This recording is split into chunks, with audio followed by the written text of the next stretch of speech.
Hi everyone, welcome back to Passionate About Tech. I'm excited to bring you another practical computer science tutorial today. In this video, we're covering how to enable or disable the News and Interests widget in Windows 11 Perfect, if you want to customize your taskbar or reduce distractions. We'll go step by step through two methods, and I'll share some tips to avoid common issues. Let's get started with your taskbar settings. Stick with me. Alright, let's dive in. First, let's use the taskbar settings. Right-click on an empty space on your taskbar and select Taskbar Settings. Scroll down to the Taskbar Items section and look for Widgets.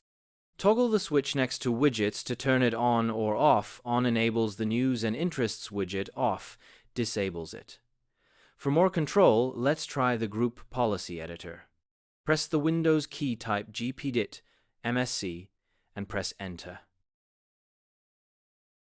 Navigate to Computer Configuration, then Administrative Templates, then Windows Components, and click Widgets. Double-click Allow Widgets, set it to Enabled to turn it on or Disabled to turn it off. Then click Apply and OK. One tip: if the widget doesn't disappear, after disabling, restart your laptop to refresh the taskbar. That's it for today's tutorial. If you found this helpful, please hit that like button and subscribe to Passionate About Tech for more awesome tech tutorials. Your support encourages me to keep creating content like this, so don't forget to click that subscribe button and turn on notifications. Let me know in the comments if you kept the widget on or off. I'd love to hear.